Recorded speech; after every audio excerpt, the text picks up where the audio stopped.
ছাত্ররা একটু মন দিয়ে সময় দেখো। আজকে তোমাদের আমি শুরু করব প্রথম ম্যাট্রিক্স ম্যাট্রিক্স চ্যাপ্টার ক্লাস টুয়েলভের ম্যাট্রিক্স চ্যাপ্টার ম্যাথামেটিক্সের উপর। তো প্রথম আমরা জানবো ম্যাট্রিক্স কাকে বলে, ম্যাট্রিক্স জিনিসটা কি, ম্যাট্রিক্স এলো বা কোথা থেকে, কেনই বা দরকার পড়লো। না, ম্যাট্রিক্স 19 শতকের প্রথম দিকে, অর্থাৎ ওই 1801-2 বা 1810 সালের মধ্যে, এইরকম প্রথম দিকে 19 শতকের সেই সময় প্রথম হ্যামিল্টন প্রথম কি করলো, ওই ম্যাট্রিক্স সম্পর্কে প্রথম ধারণা আনলো। তারপরে ঠিক 19 শতকের মাঝামাঝি, মানে ওই 1850 সালের দিকে গণিতজ্ঞ সিলভেস্টার সম্পর্কে আমাদের গ্র্যাজুয়েশনে অনেক থিওরি আছে। এখানে আমাদের সিলভেস্টারের থিওরি বা হ্যামিল্টনের থিওরি নেই। তো সিলভেস্টার 1850 সালের দিকে সিলভেস্টার কি করলো, ম্যাট্রিক্স সম্পর্কে প্রথম বিস্তারিত আলোচনা করলো। তারপরে এবারে ম্যাট্রিক্সের আমাদের প্রয়োগ আস্তে আস্তে শুরু হয়।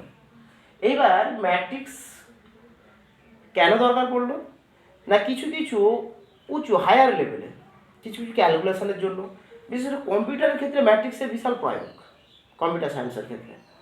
তাহলে হায়ার লেভেলে কিছু কিছু সমস্যার সমাধানের জন্য, কিছু কিছু প্রবলেম সমাধানের জন্য, বা অনেক ক্যালকুলেশন সুবিধার জন্য কি করলো, না এই ম্যাট্রিক্সের দরকার হয়ে পড়লো। ম্যাট্রিক্স জিনিসটা কি, না ম্যাট্রিক্স জিনিসটা জানতে গেলে আমাদেরকে প্রথমে একটু বলি। কেমন না, ধরো চারটা ব্রেঞ্চ, এরকম চারটা ব্রেঞ্চ আছে, একটা ক্লাসের মধ্যে চারটা বেঞ্চ আছে। এবারে টোটাল 24 জন ধরো স্টুডেন্ট আছে, 24 জন ছাত্র আছে বা ছাত্রী আছে।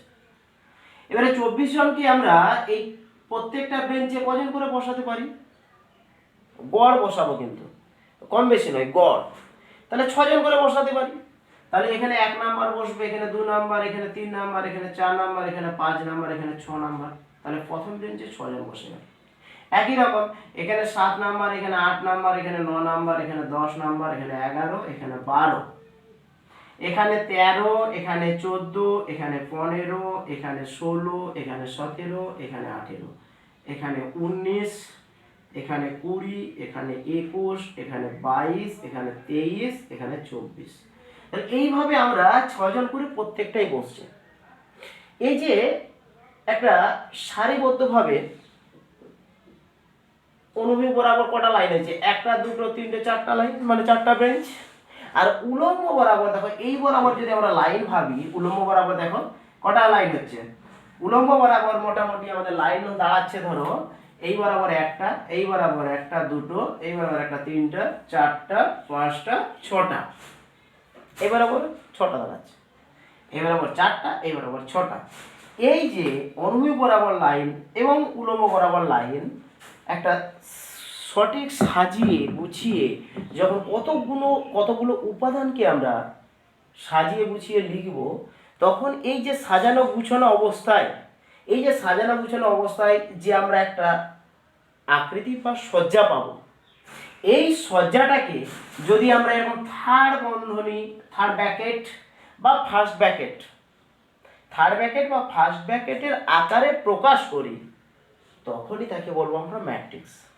তাহলে অ্যাকচুয়ালি ম্যাট্রিক্স বলতে কি বোঝাচ্ছে, না ম্যাট্রিক্স বলতে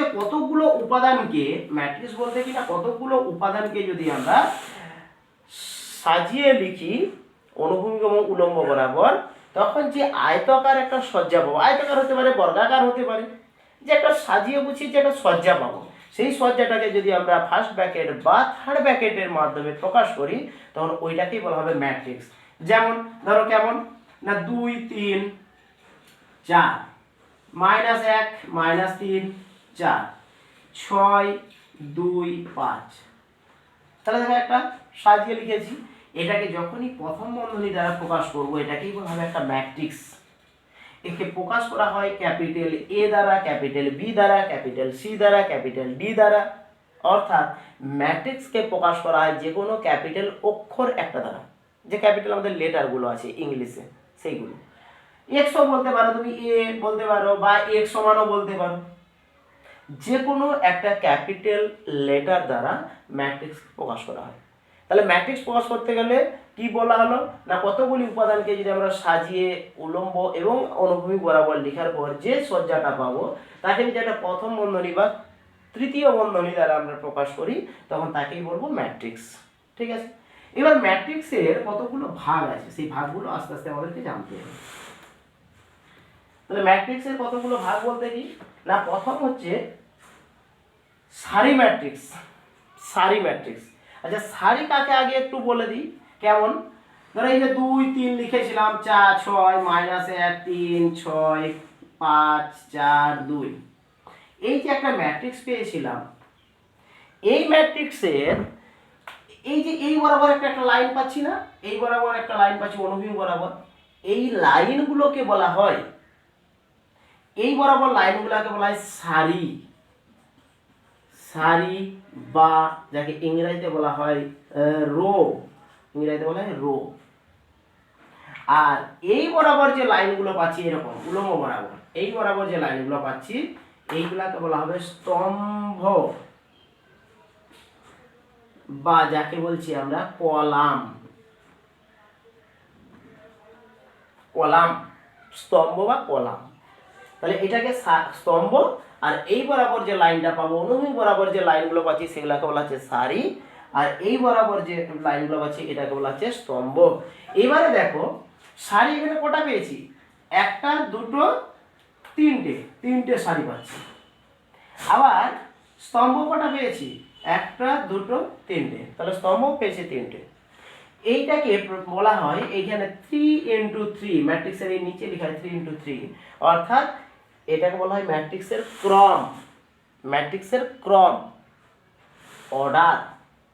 তাহলে এই যে 3, এটাকে উচ্চারণ করা হবে কেমন না 3/3, 3 × 3 নয়, উচ্চারণ হবে 3/3। তাহলে এই যে 3/3 আকারে প্রকাশ করা হবে এটাকেই বলা হবে ম্যাট্রিক্সের ক্রম। ধরো এরকম একটা, এটা তাহলে কি দেখো রোজটা সারিতটা, তাহলে এটা হচ্ছে বর্গ ম্যাট্রিক্স বলা হয়। এটা একটু পরে আসছি ওটাই, তো এখন এটা থাক, তারপরে আসছি। তাহলে প্রথম যেটা বলছিলাম ফার্স্ট কি না সারি ম্যাট্রিক্স। সারি ম্যাট্রিক্স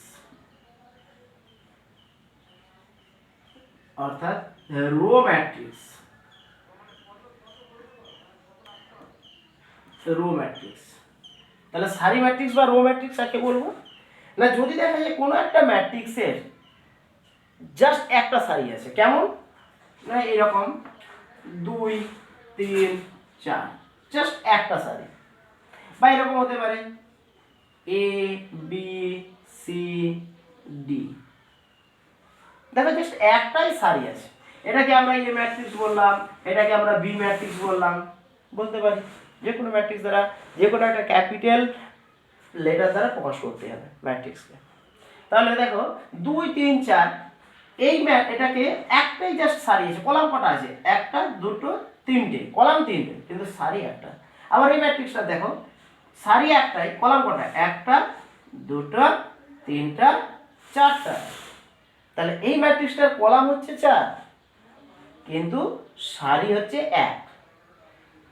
ঠিক আছে, তাহলে এর অর্ডার কত না, এর অর্ডার হচ্ছে, তাহলে সারি 1 প্রথমে সারিকে প্রকাশ করা হয় বাই 3, এটা উচ্চারণ হবে বাই কিন্তু লিখবো ইনটু, তাহলে 1/3। তাহলে এর ক্রম, এ ম্যাট্রিক্সের ক্রম, অর্থাৎ তাহলে কি হলো না এ ম্যাট্রিক্স এর ক্রম হলো কত না 1/3। একই রকম যদি বলি বি ম্যাট্রিক্সের ক্রম কি, বি ম্যাট্রিক্স এর ক্রম হলো কত, দেখো এখানে কি হচ্ছে একটা দুটো তিনটে চারটা, মানে 4টা স্তম্ভ আছে বা কলাম আছে, একটাই সারি, তাহলে 1 × 4 অর্থাৎ 1/4, উচ্চারণ হবে 1/4। তাহলে তাহলে বি ম্যাট্রিক্সের ক্রম হলো 1/4। ঠিক আছে, তাহলে গেল আমাদের সারি ম্যাট্রিক্স আর এরপরে আসবো স্তম্ভ ম্যাট্রিক্স, তাহলে এটা সারি ম্যাট্রিক্স হলো। এরপরে আসছি স্তম্ভ ম্যাট্রিক্স।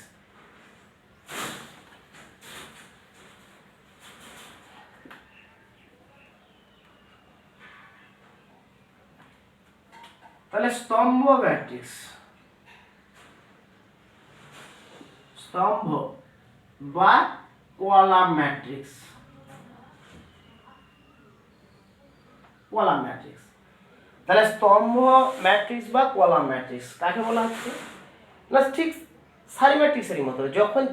যখন আমরা বললাম যে একটাই সারি আছে তাকে সারি ম্যাট্রিক্স, তাহলে একটাই যদি কলাম থাকে তাকে বলবো কলাম ম্যাট্রিক্স। কেমন সেটা না, এইরকম ধরনের ধরো -2 3 6, দেখো জাস্ট একটাই কলাম আছে, সারি কটা, একটা দুটো তিনটা, সারি তিনটে।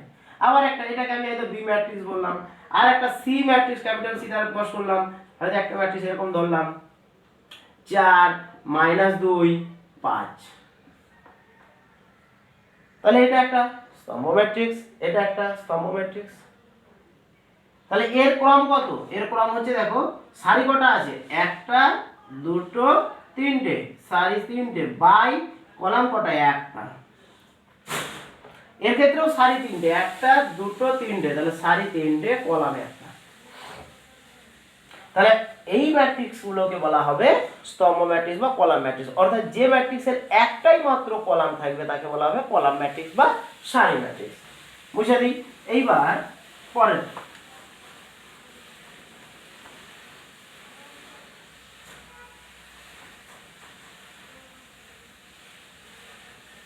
এরপরে শূন্য ম্যাট্রিক্স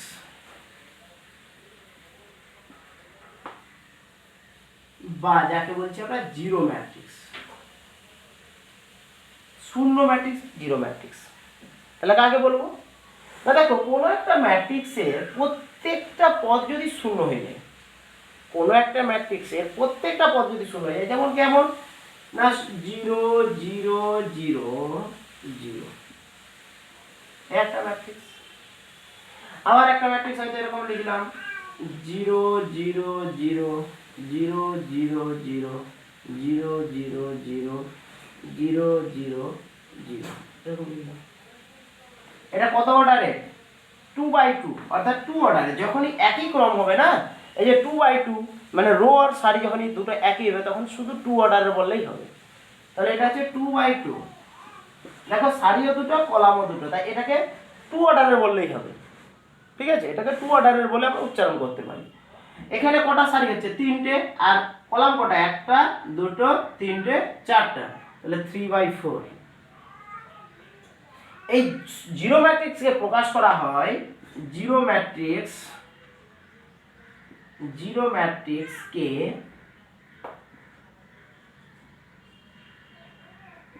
প্রকাশ করা হয় একটু বড় করে মোটা করে জিরো দ্বারা, একটু বড় করে মোটা করে জিরো দ্বারা, একটু বড় করে মোটা করে জিরো দ্বারা।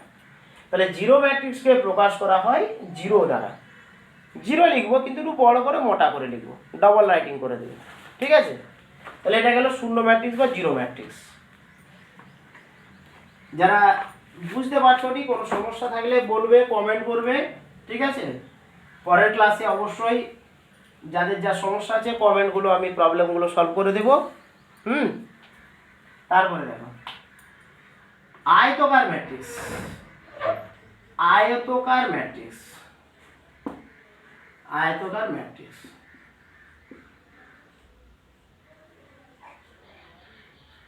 আয়তকার ম্যাট্রিক্স যাকে আমরা বলছি কি না রেক্টেঙ্গুলার ম্যাট্রিক্স। ঠিক আছে, তো আয়তকার ম্যাট্রিক্সটা কেমন, রেক্টেঙ্গুলার ম্যাট্রিক্সও বলতে পারো, আয়তকার ম্যাট্রিক্স বলতে পারো। যাকে আমরা বলছি রেক্টেঙ্গুলার ম্যাট্রিক্স,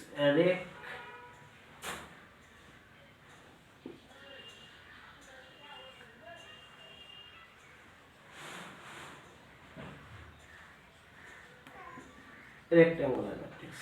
এটা কেমন জিনিস না, কোনো একটা ম্যাট্রিক্স, আগে বলি আমরা আয়তকার কাকে বলি, যার দৈর্ঘ্য প্রস্থ আছে, দৈর্ঘ্যটা বড় প্রস্থর থেকে, তাকে আমরা আয়তকার বলি। তাহলে যার দৈর্ঘ্যটা বড় প্রস্থের থেকে তাকেই তো আমরা আয়তকার চিত্র বলি, দৈর্ঘ্য প্রস্থ যদি থাকে। তো কোনো একটা ম্যাট্রিক্স আমরা যখন ওই যে প্রকাশ করছি উপাদানগুলোকে সাজিয়ে গুছিয়ে লিখছি, তখন দেখতে পাবো যদি দেখা যায় যে সারির সংখ্যা বড়, কলামের সংখ্যা কম, অথবা সারির সংখ্যা কম, কলামের সংখ্যা বেশি, অর্থাৎ যদি আমরা দৈর্ঘ্য প্রস্থর কথা ভাবি তাহলে দৈর্ঘ্য বড় প্রস্থ ছোট। কেমন সেটা? না ধরো এরকম A B C D E F, তাহলে এই একটা ম্যাট্রিক্স। দেখো সারি সংখ্যা 2 আর কলাম সংখ্যা 3, তো এটা দেখো যেটা একটা দৈর্ঘ্যের মতো লাগছে, এই এর বরাবর যেন দৈর্ঘ্যটা বড়, এই বরাবর প্রস্থটা কম, এরকম একটা মনে হচ্ছে যেন। তাহলে এই ধরনের ম্যাট্রিক্সকে বলা হবে আয়তাকার ম্যাট্রিক্স বা রেক্টেঙ্গুলার ম্যাট্রিক্স। আবার এরকম হতে পারে আরেকটা ম্যাট্রিক্স কেমন, রেক্টেঙ্গুলার ম্যাট্রিক্সকে আমরা আরেকটা কেমন বলতে পারি, ধরো 3 2 4 -5 -2 6, তাহলে এটা একটা রেক্টেঙ্গুলার ম্যাট্রিক্স। এ দেখো সারি আছে 3টে আর কলাম আছে 2টো। তাহলে কোনো একটা ম্যাট্রিক্সের যদি দেখা যায় সারি কলাম দুজনের সমান না হয়, তখন সেই ম্যাট্রিক্সটাকেই বলবো আমরা আয়তাকার ম্যাট্রিক্স। এইবার একটা জিনিস বলে দিই, এই যে ম্যাট্রিক্স না, তাহলে এই ম্যাট্রিক্সটাকে একটা শর্টে একটা ছোট্ট মানে সংখ্যা দ্বারা প্রকাশ করা যায়। কেমন সেটা? ধরো একটা ম্যাট্রিক্স, এই ম্যাট্রিক্সটাকেই ভাবছি, তাহলে এই ম্যাট্রিক্সটাকে কিভাবে প্রকাশ করা যায়? না এটাকেই প্রকাশ করা হয় এ আই জে ব্র্যাকেটে 2/3। তাহলে 2/3 নিচে লেখা হয়, অর্ডারটা সবসময় নিচে লেখা হয়। আর এ আই জে লিখেছি, A I J. A I জেটা কি? না এ আই জে হলো এর প্রত্যেকটা উপাদান, মানে এই ম্যাট্রিক্সের প্রত্যেকটা পদ। তাহলে দেখো যেখানে যেখানে আই সমান সারি, আই সমান সারি সংখ্যা, আইকে প্রকাশ করা হচ্ছে সারি সংখ্যা দ্বারা, সারি সংখ্যা দ্বারা, এবং জে কে প্রকাশ করা হচ্ছে স্তম্ভ সংখ্যা দ্বারা, স্তম্ভ সংখ্যা দ্বারা। তাহলে দেখো এখানে সারি সংখ্যা কত দূর? 2 আছে, তাহলে আয়ের মান কত হবে? অর্থাৎ আই সমান কত? 1 আর 2, আর জে সমান এখানে কত? 1 2 3, তাহলে জে সমান 1 2 3। তাহলে এটা গেল আমার, এইভাবে আমরা কোনো একটা ম্যাট্রিক্সকে প্রকাশ করতে পারি। এখন দেখো আয়ের মান 1 বসাও, জে এর মান 1 বসাও, এবারে যদি প্রকাশ করি এইটাকে কি হবে? না আয়ের মান 1 বসালাম, জে এর মান 1 বসালাম, তাহলে 1 1 1 1 বলতে কে? এই পদটা, অর্থাৎ এ। মানে 1 1 বলতে কি বোঝাচ্ছে? না প্রথম ওয়ানটাকে সারি, দ্বিতীয় ওয়ানটাকে কলাম, অর্থাৎ প্রথম সারির প্রথম কলামের উপাদান ওটা। আবার দেখো আয়ের মান 1 বসাও, জে এর মান 2 বসাও, আয়ের মান 1 বসিয়েছি, জে এর মান 2 বসিয়েছি, তাহলে আই বলতে কে? সারি, তাহলে প্রথম সারি, 1 বলতে প্রথম সারি, জে এর মান 2 বসিয়েছি, কলাম 2, তাহলে দ্বিতীয় কলাম, অর্থাৎ প্রথম সারি দ্বিতীয় কলাম, তাহলে কি আছে? বি, এটা সমান হয়ে যাবে বি। আবার দেখো আয়ের মান 2 বসাও, আয়ের মান 1 বসাও, আয়ের মান 1 বসালাম, আয়ের মান 1 বসালাম, জে এর মান 3 বসালাম, তাহলে এর মানে কি হয়ে যাচ্ছে? প্রথম সারি তৃতীয় কলাম, তাহলে প্রথম সারি তৃতীয় কলাম, তাহলে কি আছে? প্রথম সারি তৃতীয় কলাম, তাহলে কি আছে? সি, তাহলে এটা সমান সি। এইভাবে অন্যান্যগুলো। তাহলে আমরা যদি আয়ের মান 2 বসাই আর জে এর মান 1 বসাই, তাহলে কি? দ্বিতীয় সারি প্রথম কলাম, তাহলে দ্বিতীয় সারি কোনটা? এইটা হচ্ছে দ্বিতীয় সারি, এটা ছিল প্রথম সারি, আর এটা হচ্ছে দ্বিতীয় সারি, প্রথম কলাম কে আছে? ডি। আবার এ টু টু, এ টু টু, তাহলে দেখো দ্বিতীয় সারি দ্বিতীয় কলাম, দ্বিতীয় সারি দ্বিতীয় কলাম কে? ই। আবার এ টু থ্রি, দেখো দ্বিতীয় সারি তৃতীয় কলাম, দ্বিতীয় সারি তৃতীয় কলাম কে? এফ। অর্থাৎ কোনো একটা ম্যাট্রিক্সকে আমরা এইভাবে প্রকাশ করতে পারি। দেখো কিভাবে?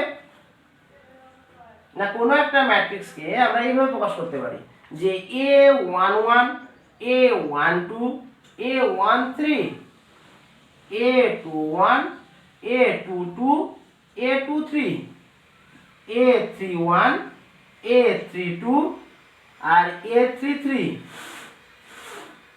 এইভাবে প্রকাশ করতে পারে। তাহলে এই যেমন A22 এর মানে কি বোঝায়? দ্বিতীয় সারি দ্বিতীয় কলামের উপাদান। তাহলে দ্বিতীয় সারি দ্বিতীয় কলামের উপাদান এইভাবে বোঝায় কোন একটা ম্যাট্রিক্সে। তাহলে আমরা কি শিখলাম? আয়তাকার ম্যাট্রিক্স। এরপরে কি শিখবো না? বর্গ ম্যাট্রিক্স।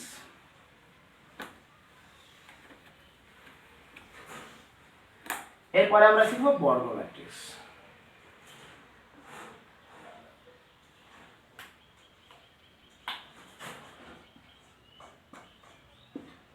বর্গ ম্যাট্রিক্স যাকে বলা হয় স্কয়ার ম্যাট্রিক্স। Square matrix. তো স্কয়ার ম্যাট্রিক্স কাকে বলা হবে বা বর্গ ম্যাট্রিক্স কাকে বলা হবে? তাহলে পরিষ্কার, বর্গাকার থাকবে যখন কোনো ম্যাট্রিক্স।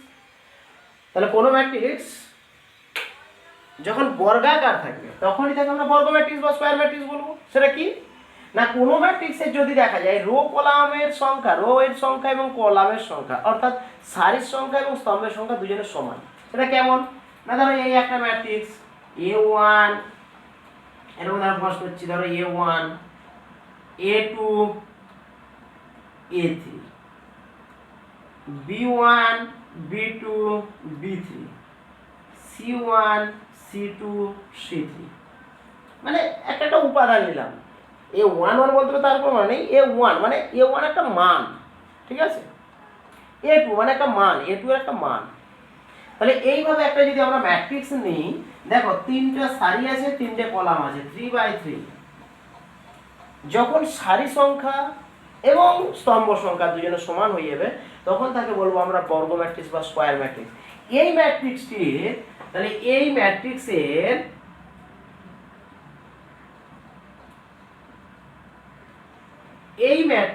এর ক্রম বা যাকে বলছি আমরা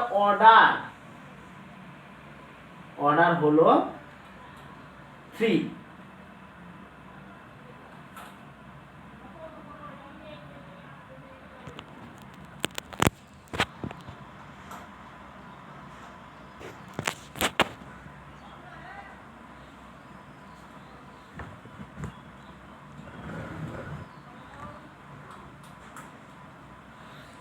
তাহলে এই ম্যাট্রিক্সের অর্ডার হলো 3। যখন এই যে 3/3 বললাম না, যে একই যদি হয়, রো কলাম যদি সমান হয়, তাকে আমরা এই আকারে প্রকাশ করতে পারি। ঠিক আছে, সবাই বুঝতে পারছো তো? না বুঝতে পারলে কোনো সমস্যা হলে আমাকে বলবে বা বলতে পারো। আর যারা ভিডিও দেখবে তারা দয়া করে কমেন্ট করবে কোনো সমস্যা থাকলে, ঠিক আছে?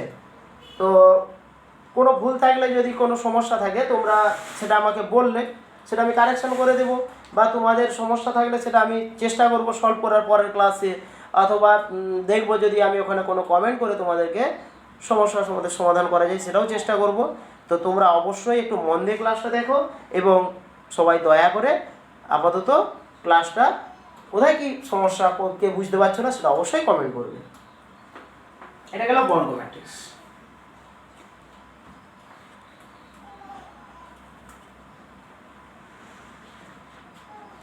এরপর কর্ণ ম্যাট্রিক্স। কর্ণ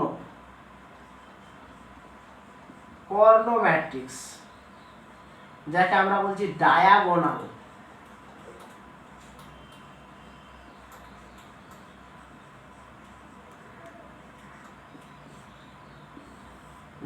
যাকে আমরা বলছি ডায়াগোনাল ম্যাট্রিক্স।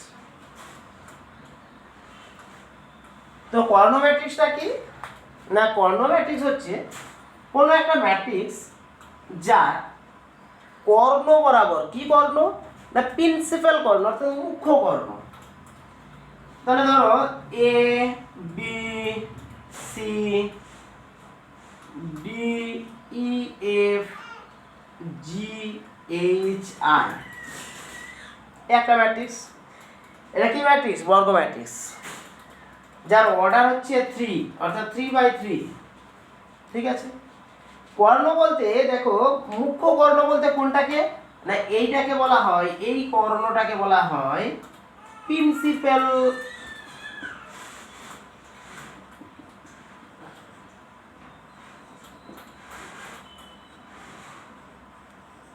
ডায়াগোনাল, বা যাকে বলছি আমরা মুখ্য কর্ণ।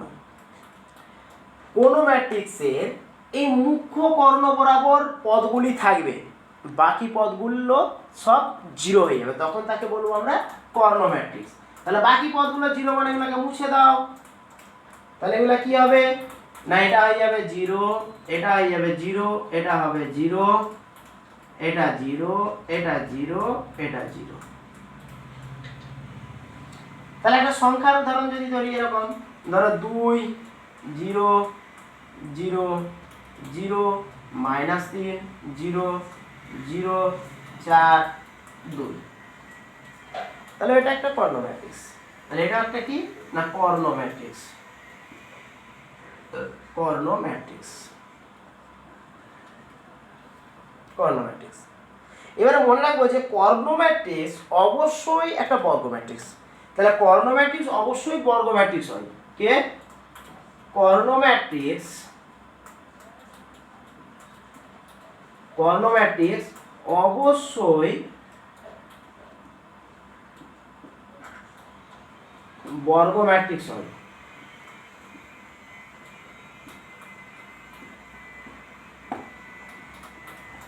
বর্গ ম্যাট্রিক্স হয়। দেখো যদি বর্গ ম্যাট্রিক্স না হয় কর্ণ পাবো না। কোনো একটা ম্যাট্রিক্স যদি আয়তাকার হয় না, তার কর্ণ পাওয়া যাবে না। তাহলে কোনো একটা ম্যাট্রিক্স কর্ণ ম্যাট্রিক্স হবে তখনই যদি সে আগে বর্গ ম্যাট্রিক্স হয়, এটা যেন মাথায় থাকে। ঠিক আছে, এরপর বর্গ ম্যাট্রিক্সের এই কর্ণ ম্যাট্রিক্সেরই একই ধারণা থাকবে, তখন নামগুলো শুধু চেঞ্জ হয়ে যাবে। যে কর্ণ ম্যাট্রিক্সকেই আবার আমরা স্কেলার ম্যাট্রিক্স বলতে পারবো। কখন, কর্ণ ম্যাট্রিক্সকেই আমরা স্কেলার ম্যাট্রিক্স বলবো। কখন,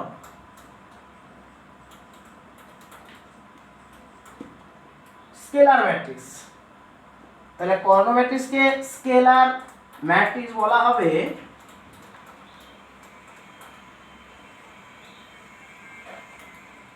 স্কেলার ম্যাট্রিক্স।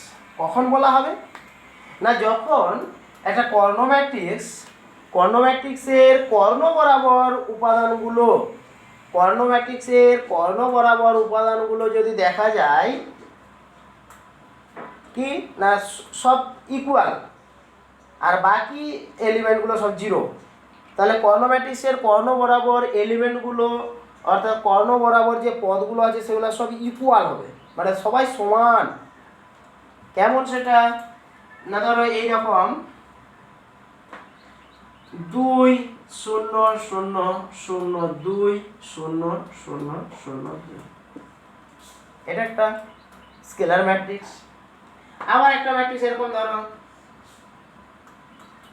6 0 0 6, এটা একটা স্কয়ার ম্যাট্রিক্স।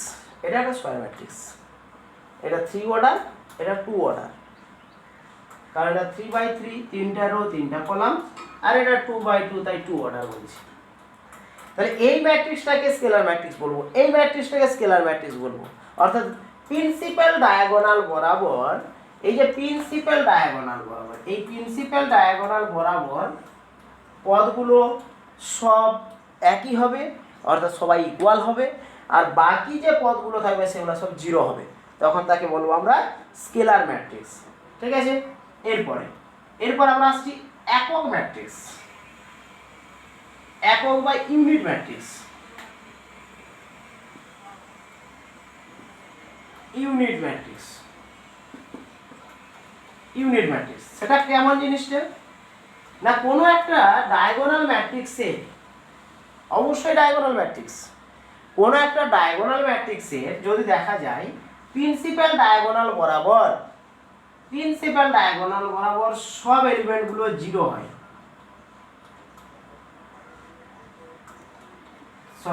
সব এলিমেন্টগুলো 1 হয়, তাহলে আবার একটা কেমন 2 অর্ডারের কেমন হতে পারে 1 0 0 1।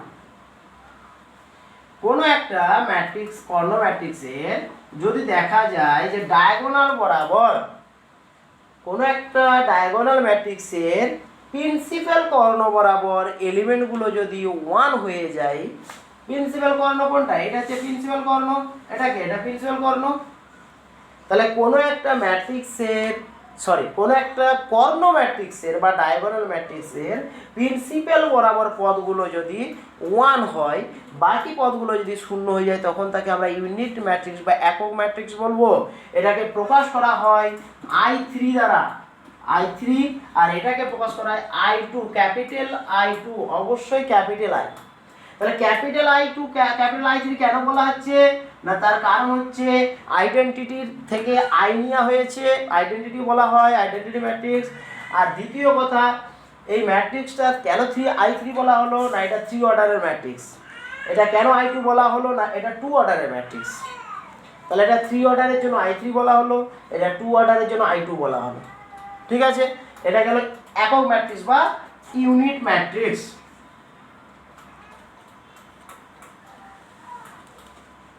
এরপরে আমরা আসছি কি না ঊর্ধ্ব ত্রিভুজ ম্যাট্রিক্স। ঊর্ধ্ব ত্রিভুজ, ঊর্ধ্ব ত্রিভুজ ম্যাট্রিক্স অর্থাৎ আপার ট্রায়াঙ্গুলার ম্যাট্রিক্স, আপার ট্রায়াঙ্গুলার ম্যাট্রিক্স, আপার ট্রায়াঙ্গুলার ম্যাট্রিক্স। তাহলে আপার ট্রায়াঙ্গুলার ম্যাট্রিক্সটা কি? দেখো, কোনো একটা ম্যাট্রিক্সের যদি দেখা যায় যে এই ধরনের একটা ম্যাট্রিক্স, যার কর্ণ বরাবর থেকে মুখ্য কর্ণ বরাবর থেকে